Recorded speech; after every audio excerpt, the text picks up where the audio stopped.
Boa tarde de novo para todos vocês. Nós vamos iniciar a sessão que encerra o nosso simpósio, e para isso eu vou compartilhar a minha tela muito rapidamente, porque nessa sessão nós temos uma coisa importante para acontecer, que é a palestra da professora Daniela Lopes Scarpa. Já agradeço, Daniela, muito obrigada pela sua presença conosco, pela sua disponibilidade, porque nesse período todo de tanta coisa acontecendo, tanta demanda, você acolheu o nosso pedido com tanta boa vontade. Muito grata. Deixa eu só colocar em tela cheia aqui. Ok. Bom, então esse simpósio ele representa o encerramento de uma grande disciplina do Prof. Bio, no nosso mestrado profissional em ensino de biologia, que tem sede aqui na UFMG, mas essa sessão, esse evento é focado nos alunos matriculados aqui na nossa associada. Prof. Bio, como muitos sabem, é um programa que acontece em rede nacional e ele está acontecendo em 18 instituições distintas, 19 campi, e nós temos o prazer de ser a sede. Todos eles fazem algo parecido com esse evento no final de cada uma das disciplinas que tratam do conteúdo biológico, que são resumidamente chamadas de tema 1, tema 2 e tema 3. Então, nós temos a vantagem de, como biólogos que trabalham com biodiversidade, com ecologia e com evolução, trabalhar o último tópico com os nossos mestrandos, e com isso eles já chegam muito mais bem preparados para as demandas que nós trazemos. Esse evento aconteceu na sexta-feira passada e hoje o dia todo, e a gente precisa agradecer o apoio que a CAPES dá, não especificamente para esse evento, mas para a formação dos nossos mestrandos, é quem financia a oferta do Prof. Bio, que eu acho que é uma das grandes iniciativas desse país, investir na formação de qualidade dos nossos professores da educação básica, especialmente na rede pública.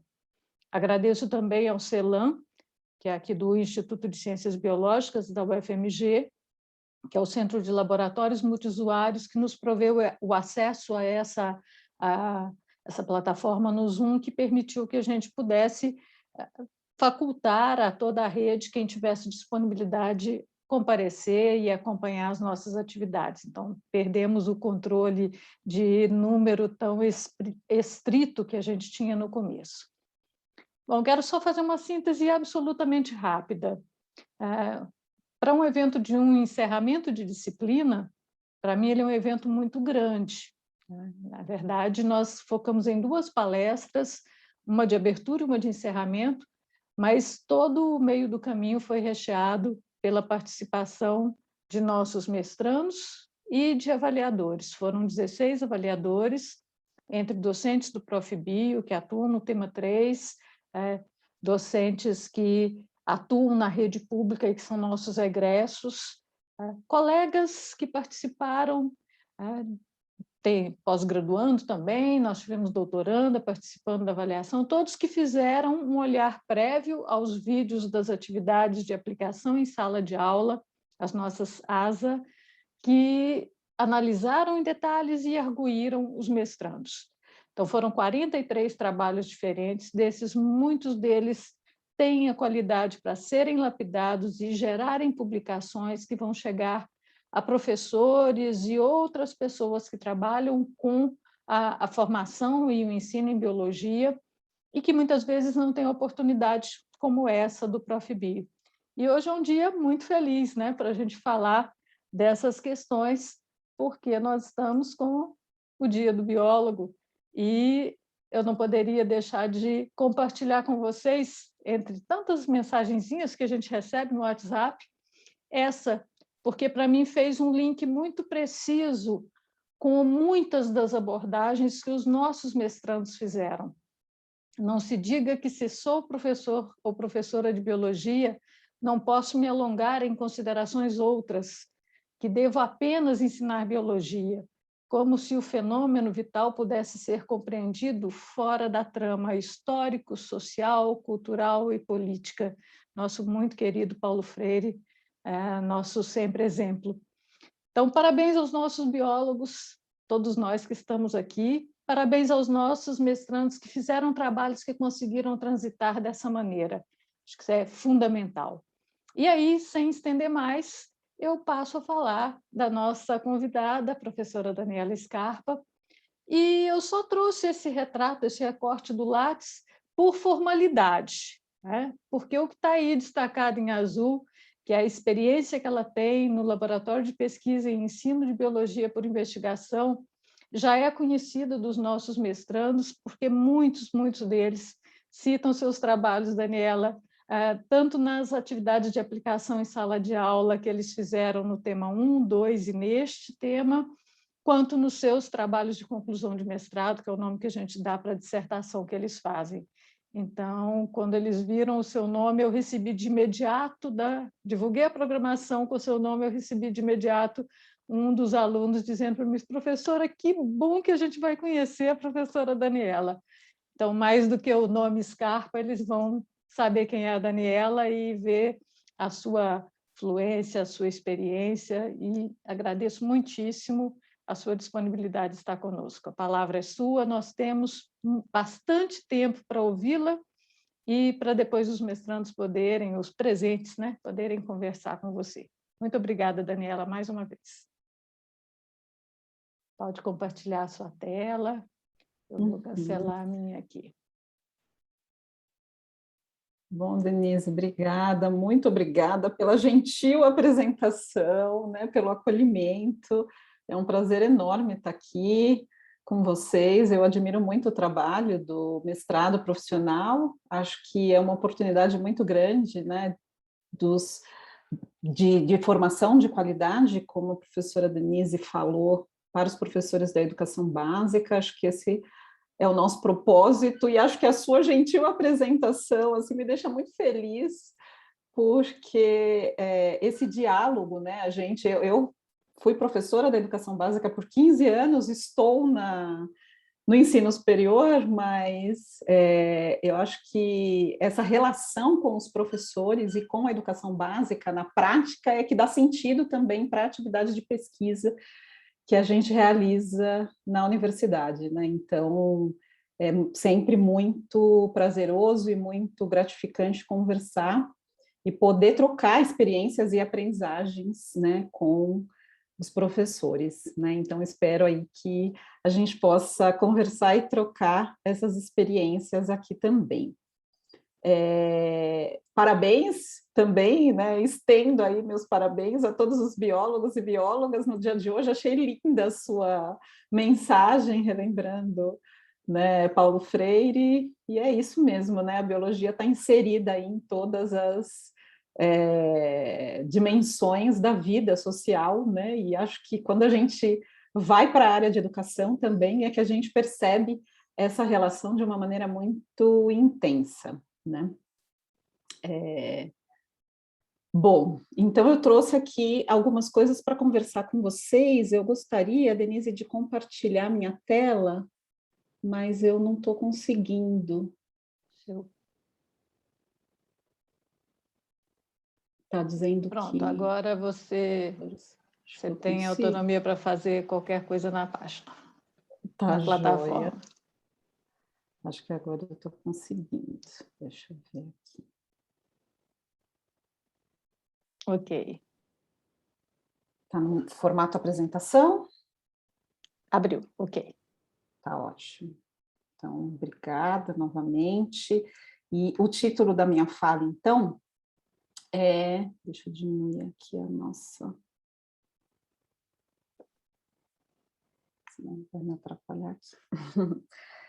O potencial do ensino de ciências por investigação para promover ambientes de aprendizagem relevantes e equitativos, né? Acho que essa fala é muito provocada também por alguns questionamentos que eu venho fazendo com relação, né, à relevância e à potencialidade do ensino de ciências por investigação em promover realmente ambientes de aprendizagem que sejam importantes, né, com aprendizagem duradoura para todos os estudantes, né, especialmente a partir desse momento, né, que a gente já vem vivendo há um tempo, em que a própria ciência tem sido tão atacada, as instituições, e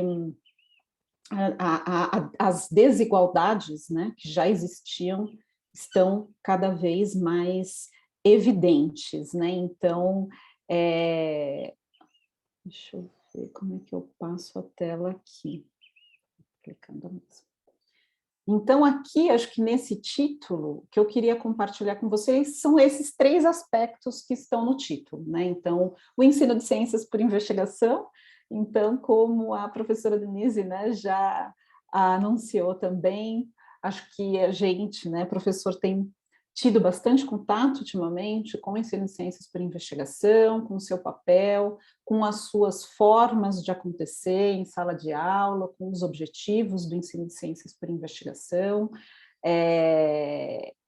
e isso tem estado presente, né, tanto na pesquisa quanto nas práticas de sala de aula, como o exercício que os professores têm feito para trazer outras perspectivas sobre como a própria ciência funciona para os seus alunos da educação básica, né? Então, até a ideia aqui não é me aprofundar nas características do ensino de ciências por investigação, que eu imagino jamais compartilhadas entre nós, mas trazer essa relação também entre a relevância dos ambientes de aprendizagem e a equidade, né? O que significa isso e como que a gente pode relacionar esses 3 elementos no ensino de ciências por investigação, né? Então, eu começo falando um pouco sobre a mudança de foco do processo de ensino-aprendizagem, né? Já tomando aí a equidade, esse terceiro aspecto da minha fala, né? Como pensar a equidade, né? Então, se a gente pensar na principal mudança de foco de processo de ensino-aprendizagem que aconteceu no século XX, é a mudança do lugar de professores, né, e de alunos no processo de construção de conhecimento, no processo de aprendizagem, né? Então, de uma ideia em que os professores transmitem conhecimento de forma linear para alunos que, né, a princípio, não sabem nada sobre aquele assunto, né, a gente mudou para uma concepção em que agora os alunos passam a estar no centro desse processo de ensino-aprendizagem, produzindo conhecimentos com a mediação dos professores, né? Então, essa ideia, essa concepção, ela está nos princípios, né, do que a gente poderia chamar aí de consensos construtivistas, porque, né, o construtivismo também é uma ideia bastante ampla, muitas vezes até esvaziada ultimamente, né, mas a partir, né, inspirada em outros autores que vão tentar elencar elementos desse consenso construtivista, quando a gente traz a ideia, né, do aluno para o centro do processo de ensino-aprendizagem, a importância, a valorização do que esse aluno já sabe, tanto em termos de conhecimentos quanto das suas experiências, né? A ideia também de que é importante se estabelecer interações entre indivíduo e objeto de conhecimento, a ver, né, a interação, a manipulação, o refletir, o pensar, o manipular objetos de conhecimento de diversas formas, né, na produção, no questionamento sobre a realidade, a interação entre os próprios indivíduos, né, como forma aí de aprendizagem.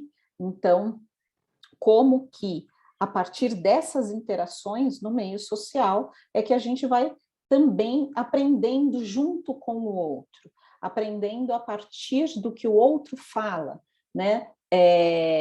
Aprendendo a organizar também o meu pensamento, a ser ouvido, né, e a construir diferentes formas de enxergar, né, os problemas, a realidade, o mundo, né, e que tudo isso junto levaria a uma autonomia de pensamento, de posicionamento, ou seja, a aprendizagem profunda, aprendizagem de longo prazo, né, uma aprendizagem autêntica que vai ser relevante para os indivíduos, né, que vai produzir aí formas de inserção social para todos os indivíduos. E quando a gente pensa, então, em equidade, eu queria focar um pouco no valor das interações entre os indivíduos, né? Então, que indivíduos são esses numa sala de aula, né? De forma que o acesso ao conhecimento aconteça para todos esses estudantes que estão ali na nossa realidade de sala de aula, né? Nas nossas diferentes realidades. Então, que aluno é esse, que interações são essas que vão se constituindo nessa comunidade de sala de aula, né? Porque você tem relações de poder, diferenças de status entre os estudantes, de posição social, né? O micromundo ali da sala de aula reproduz, de alguma forma, as relações que existem, né? Que se estabelecem na sociedade. Então, como olhar para essas interações e questioná-las e produzir oportunidades para que os alunos também questionem o seu lugar, o seu papel e o papel do outro, e olhar para todos ali como potenciais colaboradores na produção de conhecimento, né? E isso, então, nos leva a definir ambientes de aprendizagem equitativos, né? No seu livro Planejando o Trabalho em Grupo, Estratégias para Salas de Aulas Heterogêneas, as professoras Elizabeth Corrin e Rachel Lawton, elas apresentam, discutem, né? Trazem algumas características desses ambientes de aprendizagem equitativos, que seriam aqueles nos quais todos os alunos têm acesso a um currículo academicamente rigoroso e intelectualmente desafiador, apropriado para o ano escolar, que possibilita a manifestação de múltiplas habilidades, ou seja, para resolver aquele problema, solucionar aquela tarefa, né, refletir sobre aquela problemática, resolver aquela questão de investigação, é necessário o conhecimento de todos, né? É necessário o conhecimento e as habilidades e as experiências de todos aqueles que estão participando, né? Então, a natureza da tarefa que é proposta para os alunos, ela é imposta, né? Se a gente só oferece oportunidades para os estudantes, né? Aquelas tarefas mais corriqueiras, de resolução de exercícios, por exemplo, aqueles que sempre vão bem, né? Eles vão continuar indo bem, e aqueles que sempre vão mal, vão continuar indo mal, porque não há a possibilidade de manifestar esses diferentes conhecimentos, essas diferentes habilidades, e realmente essas habilidades estarem a serviço da resolução de uma tarefa complexa, né? E para isso a tarefa tem que ser complexa, tem que ser talvez um pouco mais aberta, né? Um pouco mais trazer mesmo, né? Os diferentes conteúdos, né? Por que eu gosto de afirmar esse ponto dos ambientes de aprendizagem equitativos? Porque, às vezes, a gente tem aquela ideia de que a equidade em sala de aula é a gente construir ambientes amigáveis. Obviamente, sim, é também. Mas como a gente constrói esses ambientes amigáveis em que eu vou olhar para o meu colega e respeitar, né, e reconhecer que ele também é competente para me ajudar a resolver essa tarefa, né? Então, as atividades que a gente propõe para os estudantes, elas importam muito nesse sentido, né? Para que os ambientes de aprendizagem equitativos, eles requerem que os alunos vejam uns aos outros como pares competentes, cujas contribuições são importantes e necessárias para a resolução das tarefas desafiadoras propostas pelo professor, né? E também de forma produtiva, né, produzindo interações produtivas com o professor e interações de mesmo status com os colegas, né? Ou seja, esse mesmo status, né, ele está relacionado não com a igualdade, né? Porque também existe aquela ideia de que talvez vocês se identifiquem, né? Porque é comum e é uma coisa que a gente muitas vezes pensa na sala de aula, porque é desafiador para nós como professores. Nossa, mas a minha sala é tão heterogênea, cada um está num ponto de aprendizagem, né? Então, primeiro eu preciso igualar, né? E aí a problematização, a provocação que eu trago aqui para vocês é isso mesmo? Será que eu preciso igualar? Ou será que é justamente essa diversidade que deve ser entendida como um recurso para a aprendizagem, né? Em que talvez eu tenha que pensar em diversas inteligências e potencialidades desses alunos para que eles contribuam, então, na resolução das atividades, né? E como que essa visão, essa mudança no status dos alunos como competentes na sua diversidade, ela é importante para eu reposicionar, né, para que as pessoas sejam reposicionadas, né, e transformadas em relação àquele seu status socialmente colocado, né? Então, em salas de aula equitativas, alunos e professores reconhecem que habilidades e competências intelectualmente diversas são relevantes para a realização com sucesso das atividades de aprendizagem. Em salas de aulas equitativas, os alunos mostram as suas inteligências, né, de muitas formas diferentes. Eles têm muitas oportunidades de demonstrar suas habilidades, talentos, compreensão do conteúdo. E as suas contribuições intelectuais são publicamente reconhecidas e valorizadas, né? Então, então é isso que está em negrito aqui nesse quadro, quer dizer, a diversidade presente na sala de aula é entendida como um recurso para a aprendizagem, não uma barreira para a aprendizagem, né? E nesse sentido, é necessário planejar atividades desafiadoras que possibilitem mobilizar esses diferentes saberes e habilidades que os alunos possuem, né? Então, é a natureza da tarefa importa, e é a natureza da tarefa, a forma como ela é proposta, deve produzir essas interações, né, produtivas entre professores e alunos, e em que, né, o professor tem que também mudar o seu papel em sala de aula e, ao mesmo tempo, reconhecer, né, as diferenças entre os estudantes e valorizar, na verdade, essas diferenças, né, para que os estudantes tenham, então, interações de mesmo status, né, que essa diferença não seja uma barreira, a diversidade não seja uma barreira para as interações. E aí, então aqui a gente definiu um pouco, né, o que estamos entendendo por ambientes de aprendizagem equitativos. Então, o que seriam também ambientes de aprendizagem relevantes, especialmente do ponto de vista do ensino de ciências e biologia, né? E aqui eu trago uma coisa que vocês também, com certeza, já estudaram bastante e já também entraram em contato aí, talvez até em documentos curriculares e na sua prática, nas suas reflexões, que é a ideia de alfabetização científica como um objetivo do ensino de ciências, né? Como um grande objetivo final ali, a grande intenção do ensino de ciências, que seria formar, então, indivíduos alfabetizados cientificamente, né? E aí eu gosto desse quadro porque a gente representa a alfabetização científica como sendo composta dessas 4 dimensões, mas de uma maneira mais equilibrada, né? Então, o aprender ciências aqui representa o aprender conceitos, fatos, processos, fenômenos, mas qual é a relevância desses conceitos? Como eles foram construídos? Como que eu posso confiar neles?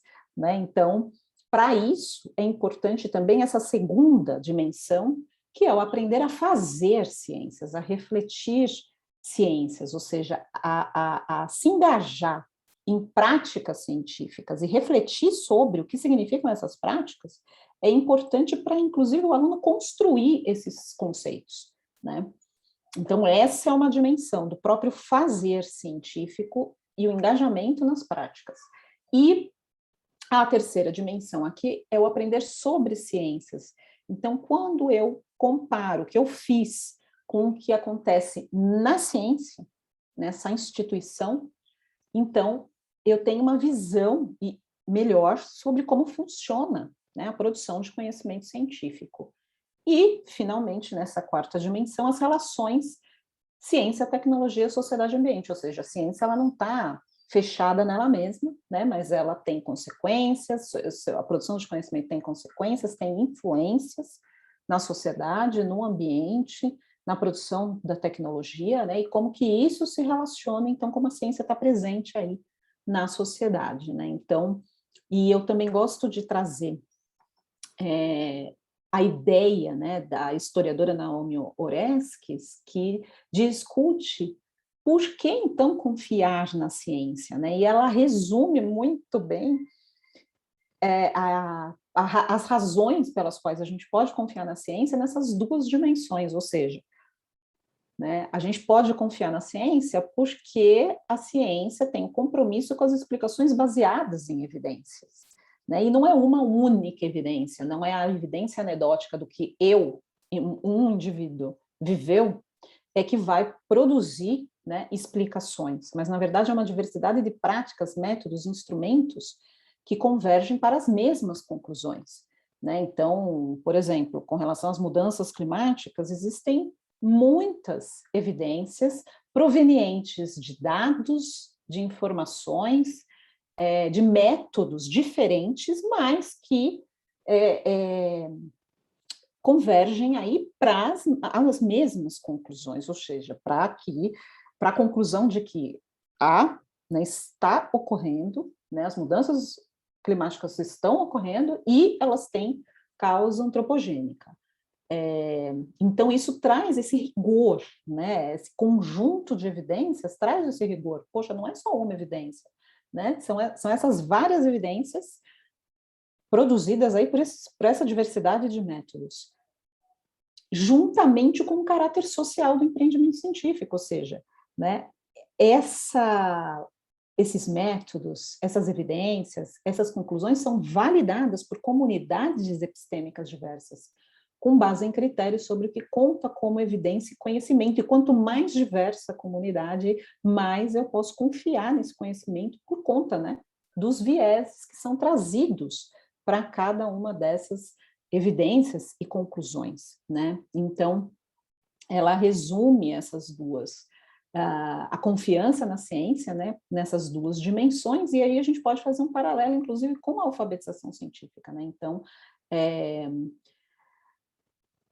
a alfabetização científica, né, os objetivos do ensino de ciências é composto aí, digamos assim, pelo que sabemos, né, o que sabemos sobre o mundo, né? Que conhecimentos são esses? Já produzimos muitos conhecimentos, né, processos que explicam, né, fenômenos. Então, essa seria a dimensão do o que sabemos, mas como a gente sabe o que sabe? Por que a gente pode acreditar no que a gente sabe, né? Então, isso envolve saber como esse processo de construção dessas explicações aconteceu. E, para isso, os alunos precisam se engajar nesses processos, né? E serem colocados nesse papel de questionar por que eu posso confiar nessa evidência, o que eu poderia fazer para ter outras novas evidências, né?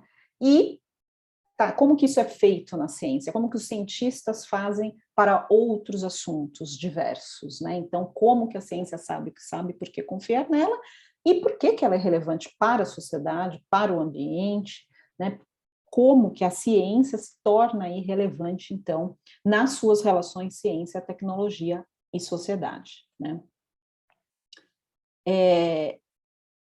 No entanto, aqui eu acho que estamos todos juntos, né, para tentar e refletir por que o ensino de ciências acaba, na sua maior parte do tempo, né, e aqui eu estou falando ao longo da escolarização básica, focado na aprendizagem de conceitos, na aprendizagem de processos, né, de fatos, né, de uma forma expositiva, talvez, né, por definições. Então, até os materiais, livros didáticos, muitas vezes estão enfocados em definir o que é fotossíntese, o que é biodiversidade, né? mas sem tratar daqueles outros aspectos. E quando o fazer ciência está presente, né, ele está naquela forma final, digamos assim, para demonstrar aquilo que já foi estabelecido numa aula expositiva, por exemplo. Então, eu já defini, agora vamos verificar, olha só como isso acontece, né? Então, o nosso desafio como professores, e acho que todos estão aqui por conta disso também, né, é justamente ampliar aí um pouco as oportunidades de aprendizagem dos estudantes sobre ciências, no engajamento também das práticas científicas e no entendimento de por que é relevante, né? Então, nesse sentido, quando a gente junta, né, essas duas dimensões que eu discuti aqui, a relevância do ensino de ciências, trazendo, então, a alfabetização científica como um objetivo do ensino de ciências, e, por outro lado, a ideia de que o aluno está no centro desse processo de produção de conhecimento e como as interações e a qualidade dessas interações entre os indivíduos produzem, né, conhecimentos e aprendizagens mais profundas, né? Então, quando a gente junta essas perspectivas, uma possibilidade para a sala de aula é o ensino por investigação, né? Então, é aí que entra, né, o ensino por investigação como uma das possíveis abordagens didáticas. Obviamente ela não é a única, né, mas que pode ajudar a atingir essas duas dimensões dos objetivos da educação e da formação e da aprendizagem, né, dos nossos estudantes. E uma das formas de a gente pensar na organização das atividades de ciências em sala de aula no ensino por investigação é por meio do ciclo investigativo, né, em que eu organizo, então, as atividades de forma que eu tenho perguntas de investigação que vão dar sentido para o que os estudantes estão fazendo, né, que vão orientar a produção, a coleta de dados, a produção de dados, a análise de dados, né, na fase de investigação. Ou seja, a pergunta de investigação, ao meu ver, ela é central justamente porque ela dá clareza para os caminhos que os estudantes podem seguir na resolução desse problema, né? Eles têm agora um objetivo de investigação.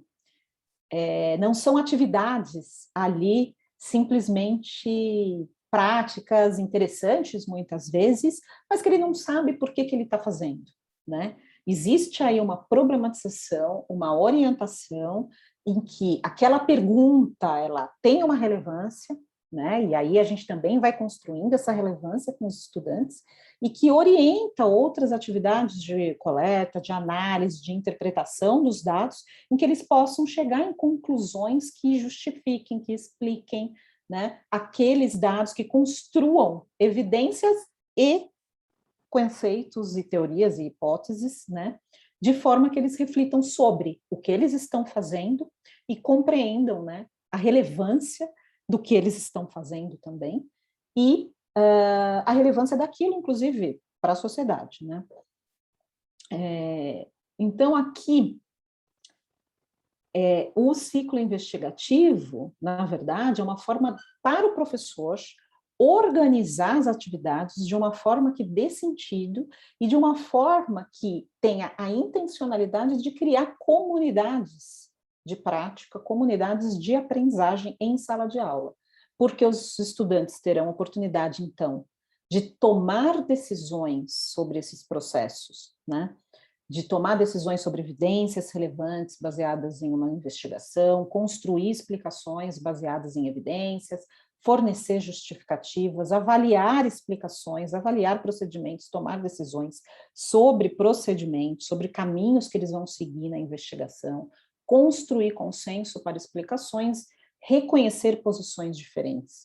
Então, vejam que, na verdade, essas práticas, elas são extremamente complexas, né? E aí, nesse sentido, você também possibilita que a diversidade de habilidades, né, de estudantes presentes na sala de aula, com as suas experiências, com as suas histórias, com os seus conhecimentos, possam trazer essas contribuições para o estabelecimento dessa comunidade e para, então, a construção de um ambiente de aprendizagem mais equitativo, né? Então, é nesse sentido que o ensino por investigação talvez possa contribuir para a construção de ambientes de aprendizagem mais equitativos, justamente por quê? Porque essas práticas epistêmicas que o ensino por investigação permite que os estudantes se engajem, elas são formas organizadas socialmente, ou seja, elas são construídas socialmente naquela comunidade de prática. É quando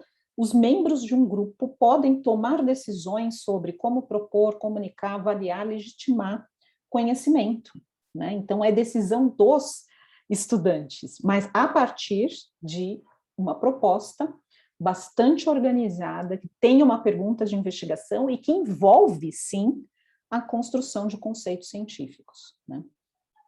E elas são aprendidas por meio da participação, ou seja, quem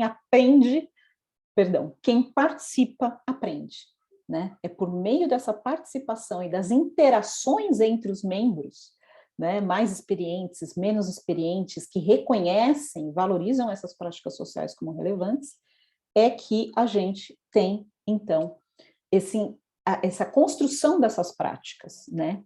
E aí, nesse sentido, acho que vocês vão percebendo essa relação do ensino por investigação, engajamento em práticas, a construção de uma comunidade de sala de aula e ambientes de aprendizagem equitativos, né?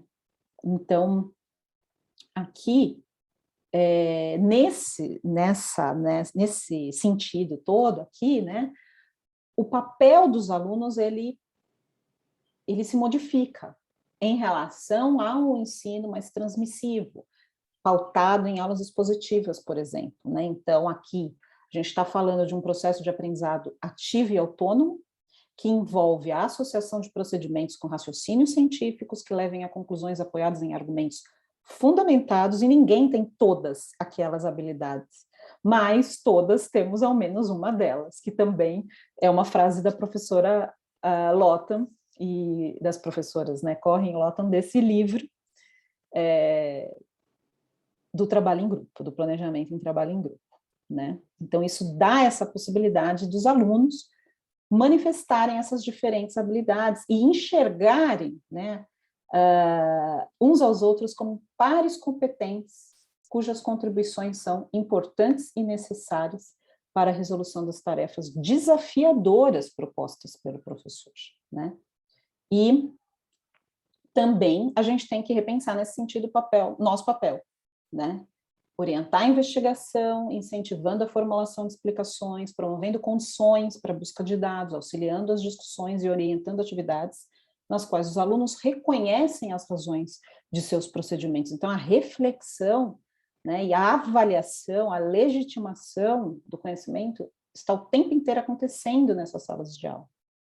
E incentivar os alunos a participar, indicar ou fornecer informações necessárias, questionar os encaminhamentos dados pelos estudantes na busca de soluções para o problema e reconhecer e valorizar publicamente as contribuições dos alunos, né? Então, dessa forma, é necessário planejar essas atividades desafiadoras que ofereçam essas oportunidades para os estudantes, que mobilizem os diferentes saberes e habilidades que os alunos possuem. Com isso, na interação, eles possam desenvolver novos conhecimentos e novas habilidades, né?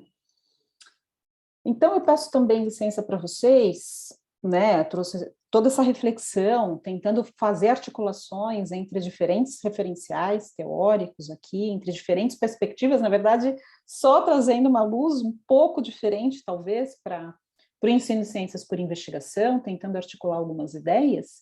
E aí eu queria trazer também, apesar que, né, vocês também já trouxeram no evento, vários exemplos de sequências didáticas, eu imagino, mas eu queria trazer, só para a gente ilustrar, uma sequência didática investigativa produzida numa disciplina de estágio supervisionado em ensino de biologia, que eu ministro junto com a professora Maíra Batistoni Silva, minha colega do IB, e que nós ministramos nessa condição, né, de ambiente remoto, agora no primeiro semestre de 2021. Né? Essa sequência didática foi produzida por esse grupo de licenciandos, a Eline Sibério dos Santos Forte, Carlos Cristiano Simões Ferreira e Penha, Maria Clara da Silva Souza e Natália Inácio de Almeida e Silva. E eles desenvolveram, eu também escolhi até pelo tema também, uma sequência didática com esse título: Botamos Fogo na Discussão, entendendo a dinâmica, elaborando hipóteses e inferindo as implicações do fenômeno para os biomas brasileiros, né, que foi produzida para o 7º ano do ensino fundamental e foi aplicada também no contexto remoto aqui na Escola de Aplicação da FEUSP, né?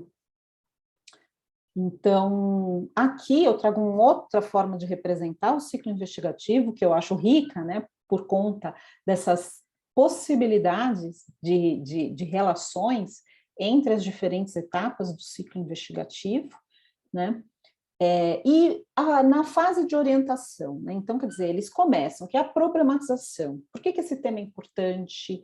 Sobre o que fala esse tema, né, qual que é a relevância dele em termos sociais, né? E também uma oportunidade de entender um pouco o que os estudantes pensam, né, sobre esse assunto. Então, eles começam solicitando que os alunos tragam reportagens e notícias sobre a temática fogo em ecossistemas no Brasil. E eles têm algumas orientações sobre fontes confiáveis, fontes seguras, né, em que eles possam confiar. E eles também, os licenciados, fizeram essa busca, né, e verificaram que, na maior parte, traz o fogo como algo nocivo, como algo ruim para os ecossistemas, né? Então, eles queriam também problematizar essa questão e apresentam já nesse momento, então, a questão de investigação. Então, como o fogo transforma os biomas brasileiros, né? Então, também até esse processo, imagino que vocês também se identifiquem, de produzir uma pergunta investigativa, também foi um processo que a gente foi trabalhando com os grupos, né, ao longo do semestre, e essa pergunta foi se transformando, foi se refinando, e chegou nessa questão, né, como o fogo transforma os biomas brasileiros, e esse transforma, quando os licenciados produziram essa formulação da pergunta, eles queriam problematizar mesmo, assim, ele pode transformar de maneira positiva, pode transformar de maneira negativa, trazendo esse questionamento para os estudantes, né? Então, e vejam que a pergunta, ela traz também conceitos importantes da ecologia, né? Então, ela traz a questão da transformação dos sistemas, né, ecológicos, traz a questão dos biomas, né, e traz um fenômeno aí, que é o fogo nos biomas, né. Então, a partir desse olhar, os alunos, então, vão começar a buscar e a olhar para os dados, quer dizer, isso dá um sentido, os alunos conhecerem essa pergunta de investigação já no início da sequência didática investigativa é muito importante para eles saberem o caminho que eles vão trilhar, o que é que eles têm que fazer, como e por que eu estou olhando esses dados, né? Que é o que vai acontecer na sequência. Então, aqui eles já elaboram hipóteses, e essas hipóteses, elas trazem os conhecimentos que eles têm, e trazem também os conhecimentos que já foram, né, trazidos um pouco nessa busca inicial que eles fizeram das reportagens e notícias sobre a temática, né? Então, e isso leva à exploração. Aqui também traz uma questão interessante, porque neste caso, por exemplo, eles não vão fazer experimentação. Não dá para fazer experimentação com esse tema. E muitas vezes a gente tem a ideia de que o ensino por investigação é experimentação, é atividade prática, né? Então, aqui eu gosto desse esquema porque ele separa. Existe a experimentação, que é um tipo específico de metodologia científica, de controle de variáveis, mas não existe só esse método científico, né? Então, existem outras formas que eles agrupam aí pelo nome exploração, os autores, né?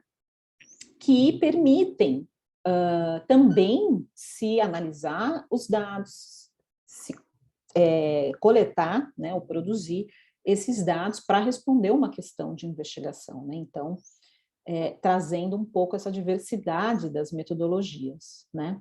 E já aqui, quando eles trazem essas reportagens, a gente já percebe o início aqui do envolvimento nas práticas, até pelo relato dos licenciandos, né? Então, eles pediram para os licenciandos fazerem essa pesquisa individualmente, previamente ao momento síncrono, e depois, na aula, eles começaram a agrupar, né, em pequenos grupos, a identificar os padrões dessas reportagens, né, e a olhar, bom, que biomas são esses, como que a reportagem traz, que tipo de dado, que tipo de informação, que tipo de padrões aqui sobre essas transformações podem ser encontrados, e aí os grupos discutem e avaliam, então, entre eles, esses padrões, avaliando as fontes também de busca na internet, sempre fornecendo justificativa para escolhas, né? Porque a partir do momento que você tem que avaliar, você tem que justificar essas escolhas, né?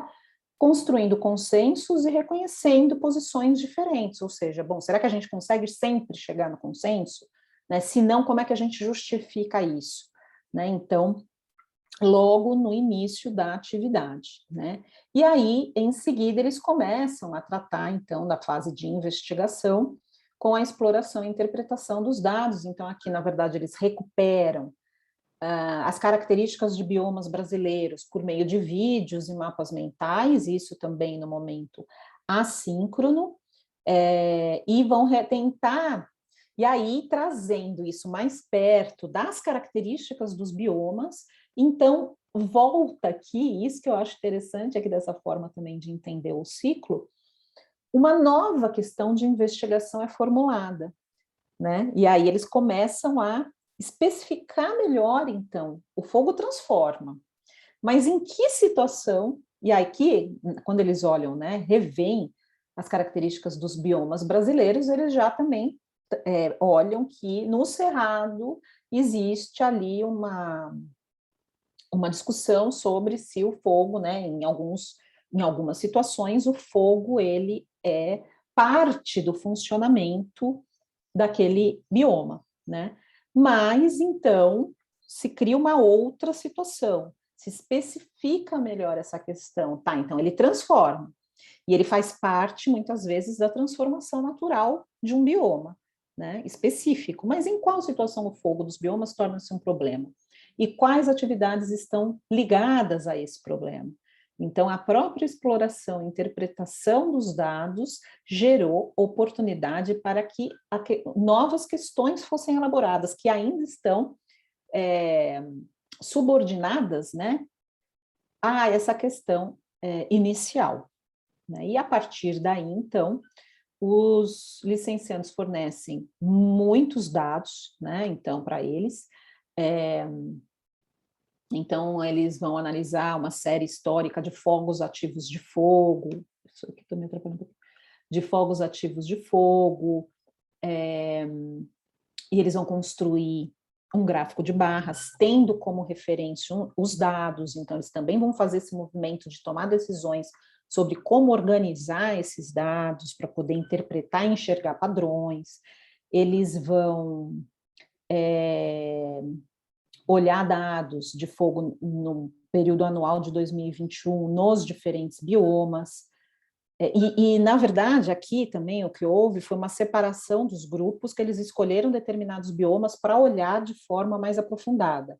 Né? Então, cada grupo ficou com um bioma diferente, foi uma possibilidade que eles encontraram ali no tempo disponível também para as aulas. Né? Aqui, outros dados com as espécies ameaçadas em cada bioma, né? E as espécies endêmicas ameaçadas e não endêmicas ameaçadas em cada bioma, e outro dado sobre a relação entre as espécies ameaçadas e as atividades humanas, né? Então, aqui também, uma miríade de dados que foi fornecida aos poucos para que eles fossem construindo, né, ideias, conceitos sobre formas de transformação desses biomas, né, cada um desses biomas, para poder, então, se posicionar, respondendo à questão de investigação, como o fogo transforma, como essa transformação, né, a que ponto essa transformação é prejudicial e quais atividades são responsáveis por isso, né, a partir, então, dos dados, né, e aí, depois de tudo isso, eles vão olhar de volta para a hipótese, né, retomando, então, a hipótese inicial, a questão de investigação e propondo, né, soluções também para a atuação humana, né, e as atividades humanas com relação à produção de interferência nos ecossistemas, né? Então, a gente pode aqui verificar que os alunos, em pequenos grupos, nesse movimento entre os pequenos grupos e os grupos, e o grupo da sala de aula, né? Esse movimento de olhar os dados, interpretar, ir voltar para a questão de investigação. Então, eles tiveram que tomar muitas decisões nesse processo, né? Tomar decisões sobre as evidências, justificativas, avaliar as explicações, construir essas explicações, avaliar os procedimentos, então, que dados eu vou escolher nesse caso, né? Apesar de eles não terem feito a coleta de dados, né? Mas que dados eu escolho, que dados eu seleciono para poder construir determinadas explicações, né? Como eu transformo isso em evidências. E isso, então, né, possibilita o engajamento nessas práticas, na tomada de decisões, constituindo essa comunidade que tem um objetivo comum, né? E que envolve, na verdade, múltiplas habilidades, possibilitando a construção do conhecimento. Mas esse o que sabemos, na verdade, ele depende dessa... como sabemos isso, né?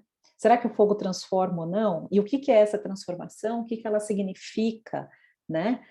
Como sabemos isso, então?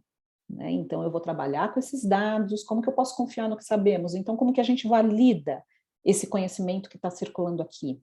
E como, mais do que isso, cada um que está participando nessa comunidade contribui para essa avaliação, né? E por que tudo isso é relevante? Por que aprender isso é relevante? A gente está falando das atividades humanas, né? Da produção de alimento, por exemplo, que chega nas nossas casas. Então, tudo isso aqui, na verdade, está relacionado, está articulado de maneira um pouco mais, digamos, equilibrada, né? Por meio de uma proposta em que o professor assume esse papel, né, de mediador, mas que ele tem um papel fundamental, que é de organizar, produzir essas atividades nessa lógica investigativa, possibilitando, então, que os alunos manifestem as suas diferentes habilidades, tomem decisões e construam conhecimentos, né, se engajando em práticas e entendendo como a ciência funciona na sociedade, né? Então, neste movimento, a gente diz, então, né, que o ensino por investigação dá a possibilidade de redistribuição da agência epistêmica, né? Ou seja, a agência, a possibilidade de agir, de tomar decisão sobre a construção de conhecimento, agora ela está distribuída entre os participantes dessa comunidade, e os estudantes agora estão nesse papel de agentes epistêmicos, junto com o professor, né? Constituindo, então, essa comunidade de prática. E isso, né, permite o grupo fazer progresso em relação à produção de conhecimento. É uma característica visível quando os participantes têm a oportunidade de negociar esse processo de construção, né? Então, o trabalho em grupo, ele é fundamental, mas para o trabalho em grupo funcionar, né, realmente a atividade tem que permitir ali essa manifestação das múltiplas habilidades, em que eles têm essa possibilidade de negociação e que eles sejam reposicionados como esse agente epistêmico, ou seja, eu posso construir conhecimento junto com os meus colegas, porque cada um contribui aqui com a resolução desse problema, né? E de uma forma, né, em que haja a possibilidade de visibilidade dos estudantes no grupo, né? Então, as ideias dos alunos nos grupos estão sendo ouvidas ou incorporadas.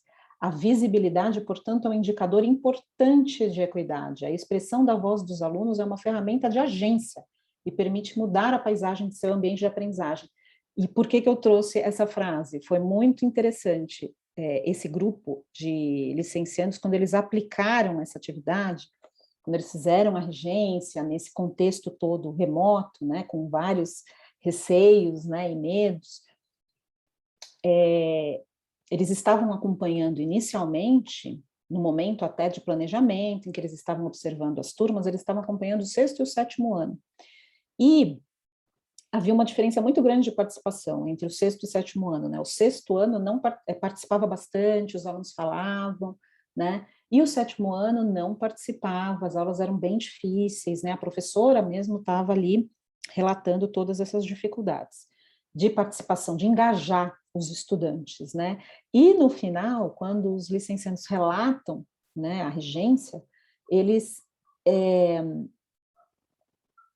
relatam justamente que a possibilidade de eles terem ali aquele desafio para resolver, né, e o desafio, inclusive, na leitura daqueles dados todos, né, na interpretação e na articulação entre eles, que os grupos participaram de outra forma, né, que eles efetivamente contribuíram na resolução, os indivíduos em cada grupo participaram, né, com a ajuda dos licenciandos ali, que foram tentando olhar e dar visibilidade, reconhecer o trabalho também dos estudantes do 7º ano, né? Então, o olhar atento do professor para esse trabalho em grupo, né, e para as contribuições, também é importante na constituição dessa comunidade de prática e na agência dos estudantes na construção do conhecimento, né?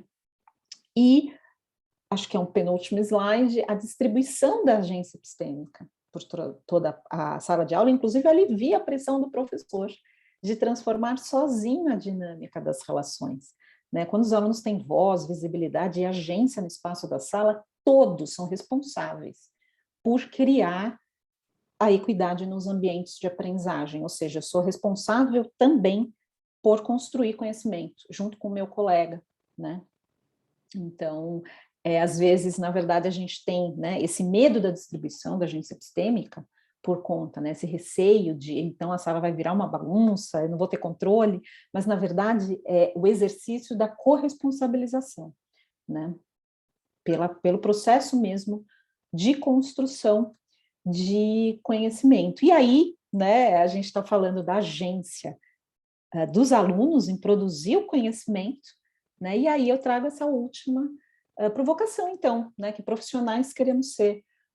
Então, qual é a nossa agência profissional docente pensando nessas, né, ideias, nessas reflexões? Ou seja, na capacidade, no espaço para exercermos o nosso conhecimento, para adaptarmos o currículo, quais são as nossas possibilidades, né? Para atender, para criar atividades que atendam às necessidades diversas e mutáveis dos nossos alunos, né? De forma que nós possamos criar ambientes de aprendizagem, né? Relevantes, que sejam relevantes para eles, que sejam relevantes para os nossos estudantes e que sejam equitativos também, né? Então, como também pensar aí, né, em formas de agir de maneira proposital e construtiva para direcionar o meu próprio crescimento profissional e contribuir para os crescimentos dos meus colegas, né? Eu acho que aqui, na verdade, no ProfBio a gente tem essa comunidade de prática instituída, né? E também, claro, a capacidade dos professores de ter uma voz genuína ao participar da elaboração e implementação das políticas educacionais, nessa ponte entre o currículo e a sala de aula, né? Entre as regulações, né? Então, eu quero alfabetização científica, mas como fazer na sala de aula, né? Então, qual é o meu papel nesse processo todo, né? Então, a gente pensar também como a gente cria essas comunidades profissionais para que a gente possa ter espaço para refletir sobre essas questões, né? Então é isso. Eram as reflexões que eu queria trazer para vocês. Agradeço de novo, né, bastante aí a oportunidade, a paciência de vocês, e estou aqui à disposição para a gente conversar. Obrigada, Daniela. Fantástico, acho que atende perfeitamente o anseio que eu tinha quando convidei, porque eu falo, no tema 3 a gente discute biodiversidade, ecologia, evolução, de tudo. No momento de juntar isso tudo, a gente tem que ir além e trazer umas outras provocações. Foi por isso que a gente falou de projeto de vida na palestra de abertura e trouxemos você para essa discussão aqui, né? E atendeu assim maravilhosamente, então sou muito grata a você. Enquanto você falava, alguns comentários surgiram aqui no, no nosso bate-papo e eu estava pensando, e aí eu vou fazer uma provocação que não é nem para você, é uma provocação de pensamento para todos nós aqui, como uma comunidade de aprendizagem que nós somos, né? Como é que nós podemos atuar para a promoção de ambientes que são equitativos num país em que a gestão federal refere somente divisão e exclusão? Como é que nós podemos trabalhar para convencer que diversidade é recurso de aprendizagem e não barreira? Eu ando tão chocada com as menções atuais na mídia de quem deveria colocar uma luz para a educação brasileira ir adiante, e nós estamos desesperadamente precisando de luz, quando a gente só vê essa menção de divisão, de um é melhor do que o outro, um deve ir para a universidade, o outro não, uma criança deve ir para uma sala de aula, outra deve ir para outra. Como é que nós podemos atuar nesse sentido?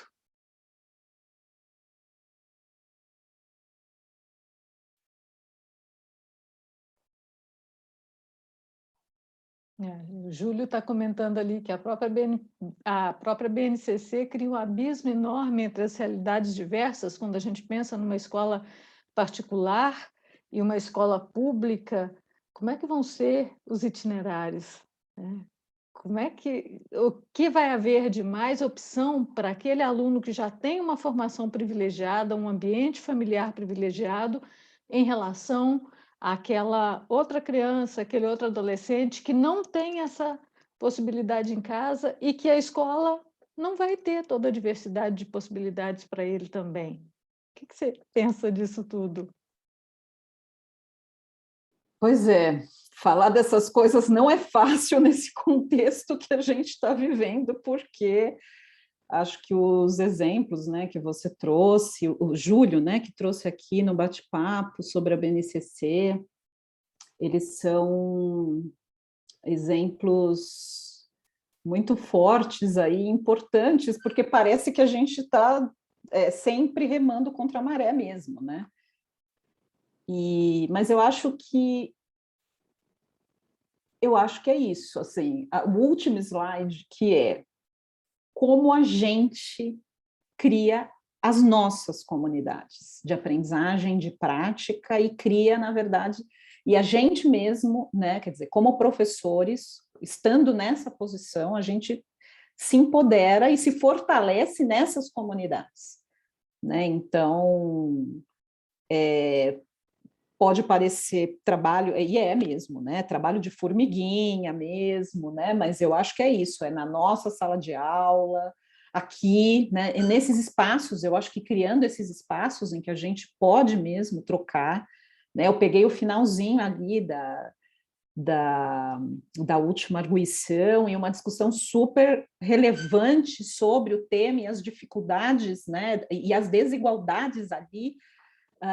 E como aquele tema, na verdade, era muito relevante de se trazer para a sala de aula, né? Então, se a BNCC diz que, por exemplo, né, sei lá, né, a polição é importante num determinado objetivo de aprendizagem lá, de um determinado ano escolar, tá, como que a gente vai trabalhar essa poluição, como a gente vai trazer essa relevância para o contexto de forma que a consciência dos estudantes se crie com relação ao seu próprio mundo, que mundos a gente traz para essa sala de aula, né? Então, acho que, assim, de alguma forma, eu também penso que a gente pode usar esses documentos, porque a gente tem que usar, né, com os nossos subterfúgios, digamos assim, né? A gente, de alguma forma, a gente tem que encontrar espaços de agência nessas diretrizes, nesses documentos e nessa situação que a gente está vivendo. Como que a gente encontra esses espaços de agências?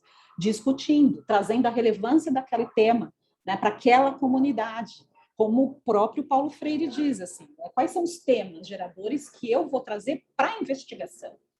E, sem dúvida nenhuma, isso vai orientar os alunos a produzirem conhecimento e vão precisar do conhecimento da biologia para isso. Então, não é esvaziar o currículo, como alguns pensam, né? Pelo contrário, é usar esse conhecimento todo para atacar os problemas. E aí a gente vai criando também, digamos, bolhas também não é um bom nome para o momento, mas a gente vai criando as comunidades de resistência, né? Que vão poder questionar essas coisas que estão acontecendo. Né? Eu acho que a educação sempre precisou fazer isso, né? A gente sempre esteve aqui para quebrar paradigma, porque repetiu mais do mesmo, não precisaria ter educador.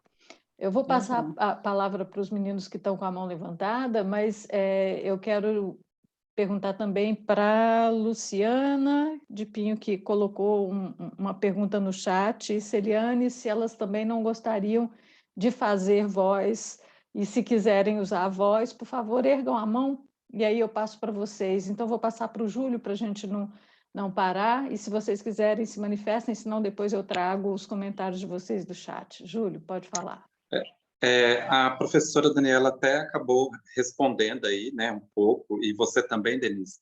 E a minha preocupação em relação à BNCC é realmente essa do esvaziamento do currículo, né, porque a gente vê que vai ter um eixo mais central, global, não me recordo o termo que eles utilizam, e as outras habilidades ficam a cargo, né, do que a escola escolher, né, por assim dizer.